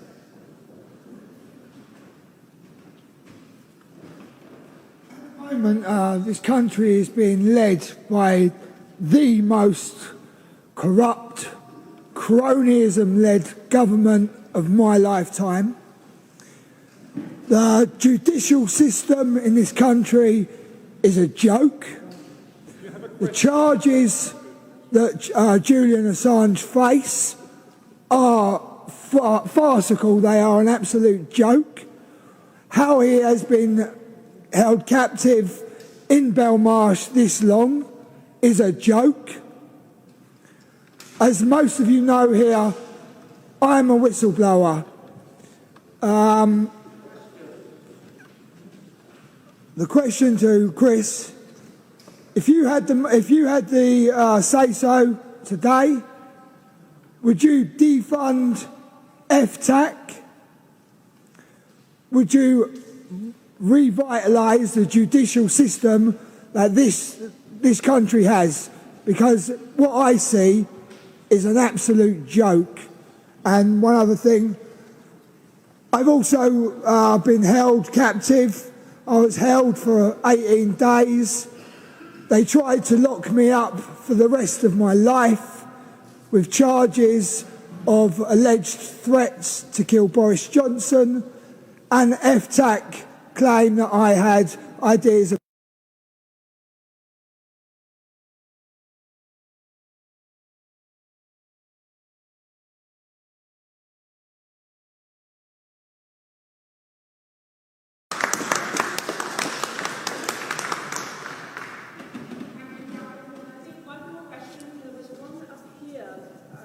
Yes, the lady.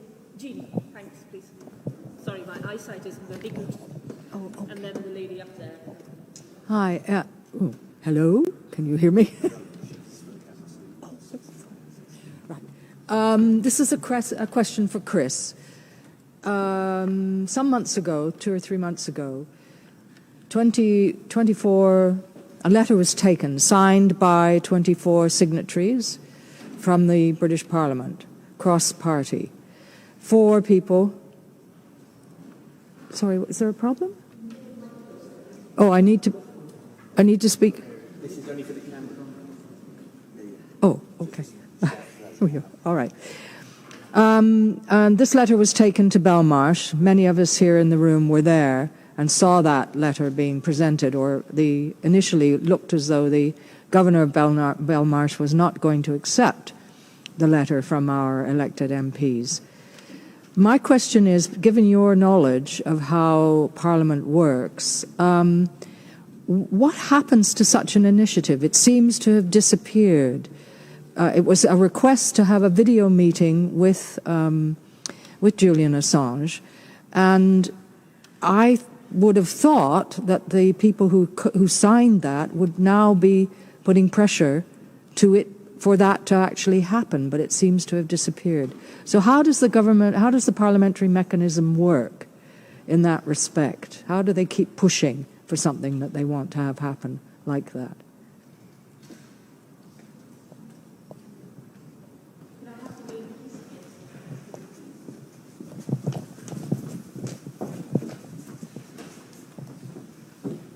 My question is to Chris Williams. My question is to Chris Williams.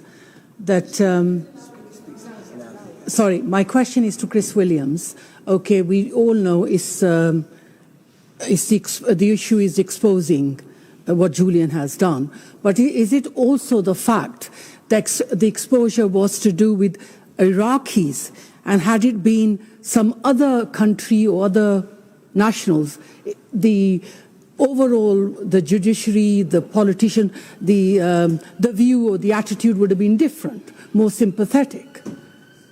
That Iraqis, 1 million Iraqis or whoever were killed, so what are we talking about? It's just Iraqis, isn't it? I think, well, apologies, I've got to leave to get a train, so I've got to get down to the station for 2 minutes past 9. I mean, I think just in general, to respond to all of those questions, I mean, our system isn't working. Parliament doesn't work. Our representative democracy is broken. The problem we've got is that our representatives on both sides of the chamber are not representing us. They're representing the 1%. And until we break this political duopoly, then it will remain that way. So I think my call to all of you today and everybody who's watching is that we have to band together in order to demand a different type of system. We need to break our representative democracy and replace it with something better. We need to replace it, in my opinion, with a participatory model of democracy. And yes, our judiciary is not working. The system that the comrade mentioned at the beginning isn't working. It's actually penalising people, treating people appallingly. Parliament's not working, but keep the pressure up. Keep pressuring, that's all we can do. But in the meantime, until such time as we do find a way of finding common cause with each other, then this system's going to continue. And let's remember, the British Empire was the most successful empire in the world, and they're past masters, the establishment, at divide and rule. And we have to break through that. Instead of falling out with each other, and people on the left and people on progressive politics are very good at that, finding things that we disagree with each other about, let's actually focus on the real enemy. And the real enemy, of course, are the elites in society. It's corporate capitalism, it's neoliberalism, it's imperialism. And we have, Joe Cox made this point, there's more that unites us than divides us. Keep that in mind. Keep that in the forefront of everything that we do.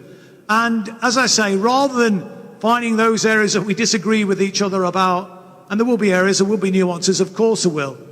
But let's remember that we need to keep our eyes on the prize. And the eyes on the prize is building a decent society, a better society, a good society. And of course it's possible to do.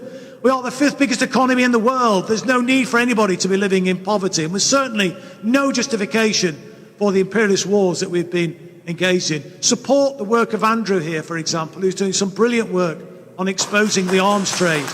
It's crucially important that we do from here, all of us, because all of us in this room, we're opinion formers. Let's go out and raise political consciousness, because I'm absolutely convinced that when people are armed with the information, they will not tolerate this totally broken and unjust system. Solidarity, comrades. Apologies, I've got to leave.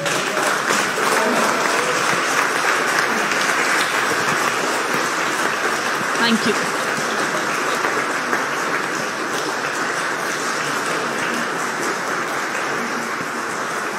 Thank you, Chris. May I invite some more questions from the audience, and you're now welcome to ask questions of any of the speakers. So, any questions? Yes, please. And could I just request that we will have to close up in about 10 or 15 minutes. So if we can keep questions short, we might get more in. Thank you. And if you could just project, because that mic is only for the streaming, so it doesn't, okay. We can't So always hear a question, I think, for Andrew is, I'm particularly unhappy with the way these court proceedings against Julian Assange have proceeded, and I think really there needs to be a way that we hold these judges to account, because what's happened. What's happening? We've had this superseding indictment introduced halfway through the case. So it's completely unacceptable. Should be thrown out. And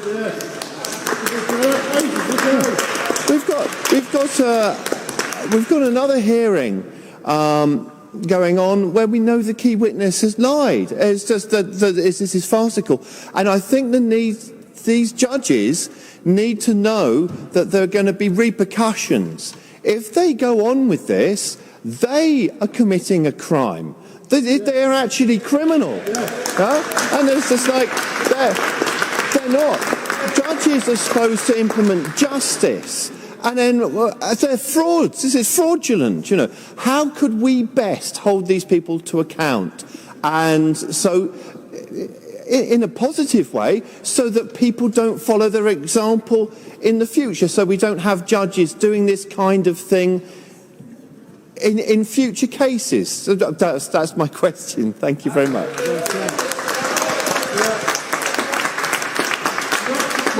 comrade. We'll come back to Andrew for that question. Could I take a couple more? Yes, Eric, please. Eric, of course, has been seen outside Belmarsh prison and elsewhere, and it's wonderful to have someone who's leading the way, irrespective of the weather and irrespective of how things are. Thank you very much. Just as loud as I can. Okay. As we know, the Crown Court Judge Vanessa Baretzer said Julian should not be extradited. And, of course, she gave a reason, which I think none of us would like, although we were glad when she said should not be arrested. But she said because he would be able to circumvent, which means to get around, any suicide prevention measures of the United States. I think one can question that. It seems to me they watch you every minute of the day. But anyway, she said that. But then she said something else, which I didn't know until now, that Julian had to remain in jail until the appeal of the United States, as we know, in September. We're in October now, careful, in September. So the United States said, yes, they wanted to have him extradited, you see, but there was a decision unofficially. Officially, they said, we will decide in October, which is now, okay? Now, we can't predict what they might say tomorrow and the day after. But having already reserved what is, I think, a dubious right to say we will decide in October, what is to prevent them tomorrow, the day after, because the 28th, it's 2 days, okay? What is to prevent them from saying, again, we will not give our answer as to whether or not it should be extradited or not. We'll do that in December. And then in December, they can say the same thing. We'll do that in Easter. Easter the same. It goes endlessly.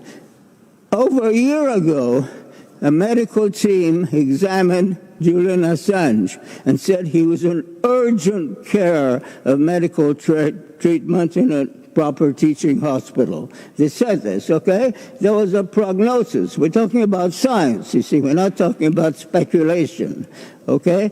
So we have to say that if the decision is, we hope it isn't, of course, but if it is that we won't give our answer now, we'll give our answer in December, not only does this go against a demand you've heard us utter many times, there's only one decision, no extradition. We didn't say there's a second possibility, a second, that they would not give an answer. We didn't say that. Up because I Perhaps need to take the one law more allows question, us, I don't please. know. I mean, it's so obscure. Thank you. But anyway, as far as we know, when they made that promise, they'd give their word. They would tell us in October, then they should tell us. They can't say they're going to tell you in December, January, and all that. Okay, so this is very important. We should say that, and we should insist on it. They have not kept our word unless they give an answer to that. Thank you. Thank you so much. Thank you already.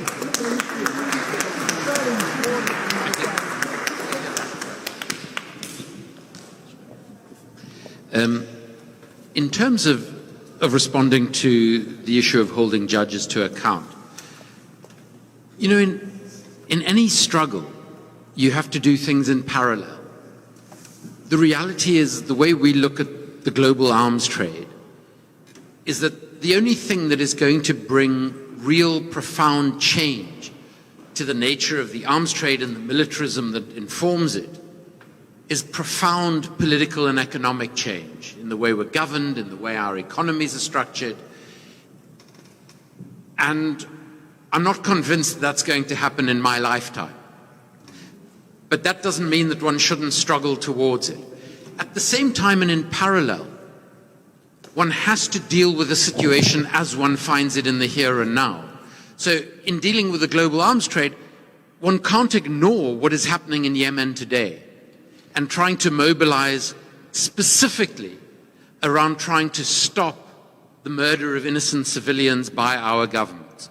And it's a similar issue when it comes to the judiciary and to what we are seeing in the case of Julian. So the first very important thing to bear in mind is that there are many things we can do in the here and now. There have been complaints that have been lodged. So misconduct in public office complaints have been lodged in relation to Judges Taylor, Snow, and Arbuthnot. Those have been made. They are on the JADC website. They need to be supported. So every one of us needs to look at that website and needs to ensure that as many other people as possible see those complaints and support them. Then we've got to look at the antiquated system of justice in this country.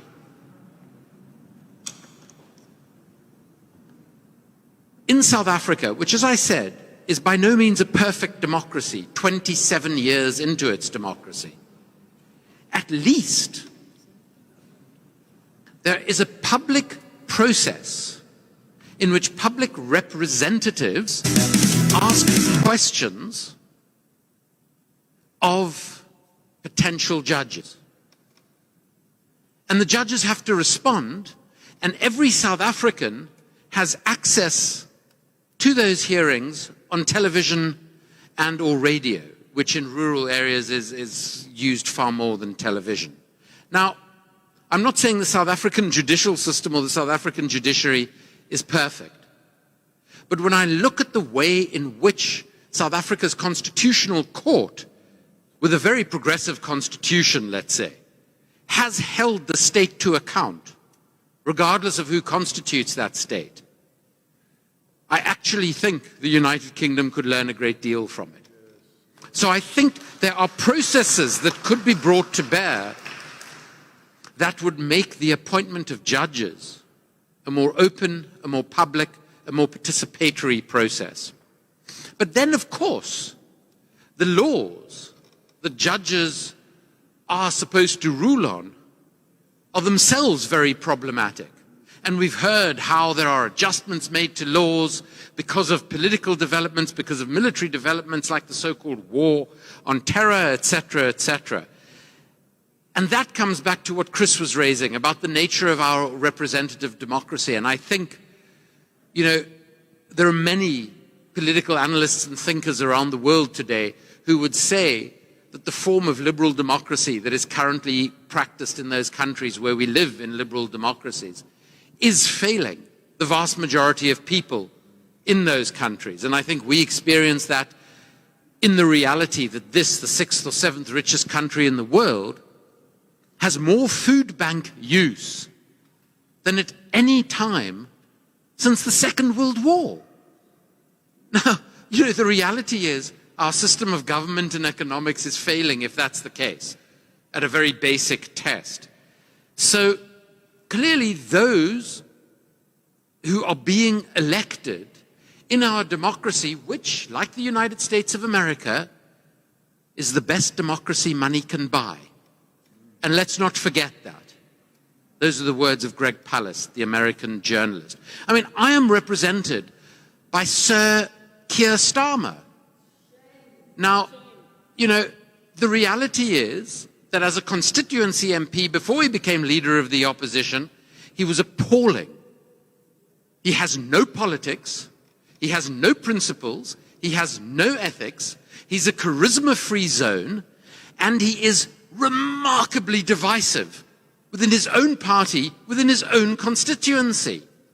And when we tried to tell the broader Labour Party that, they still went ahead and elected them the leader. And everything we knew about him has come to pass. And I do wonder whether he is the most inept and abject leader of the opposition or leader of the Labour Party it has ever seen. So we've got to look at our political systems, but that's a big task. That is a long and a profound struggle, and we have to engage in it. But at the same time, we've got to do the things we can do now. So I would say to you, when we go home from here, let's all look at the JADC website. Let's look at that complaint and let's support it so something can start happening in the here and now.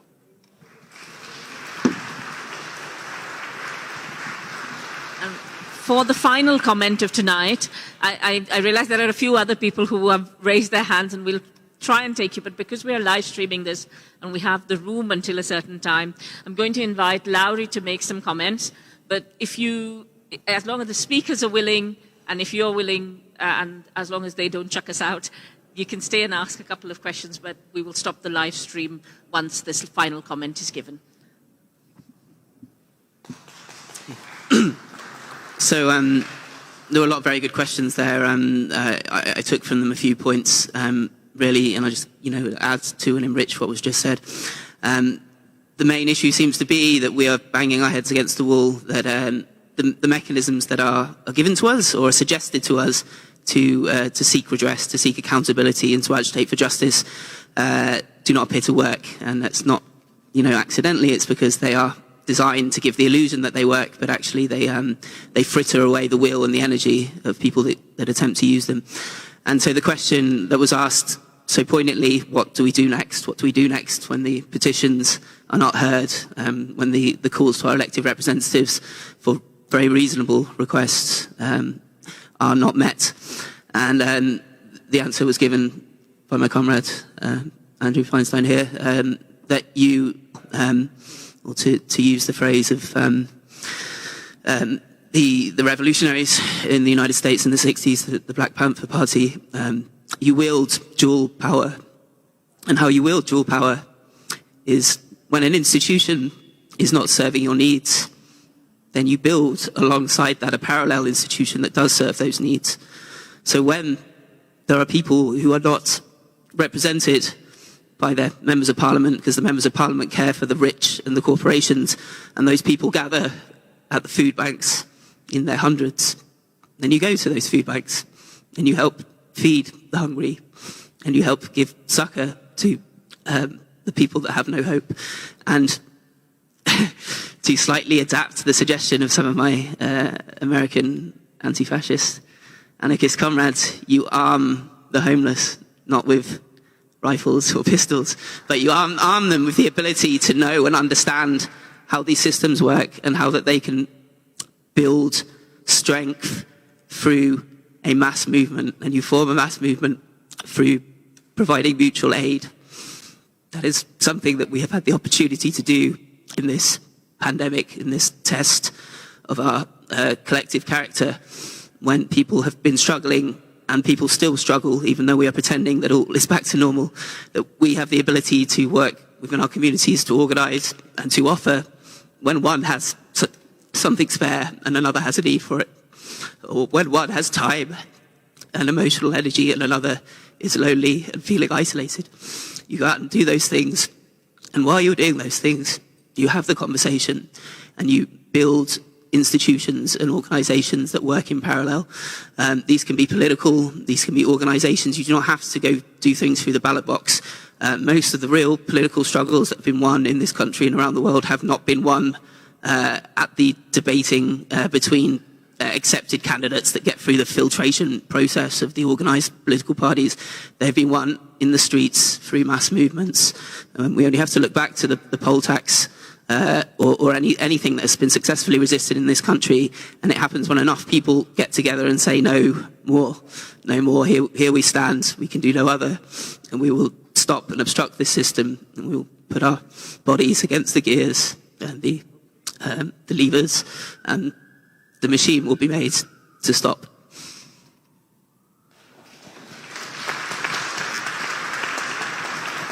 Thank you, Lowry. I'm being given a very clear sign that we will have to leave the hall very shortly. So please, may I request you all to remember the buckets, because that will pay for some of our speakers' travel and the hire of the hall. And thank you all for being here, and thank you to those of you who streamed online, all the different activist groups and news organizations that are streaming and political organizations that are streaming. We're very grateful to you for your solidarity, and see you all tomorrow morning outside the courts. Thank you. Thank you.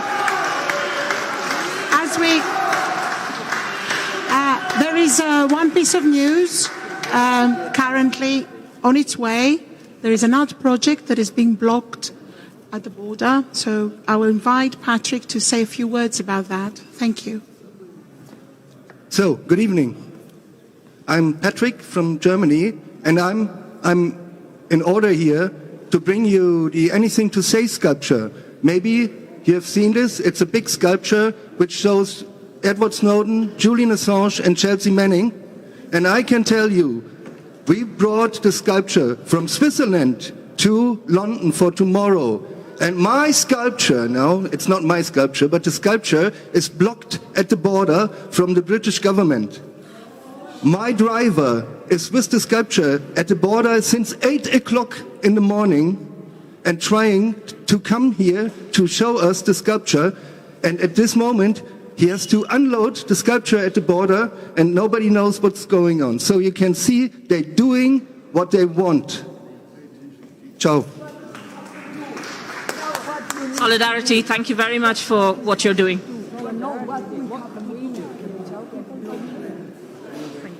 They're not saying why, sorry.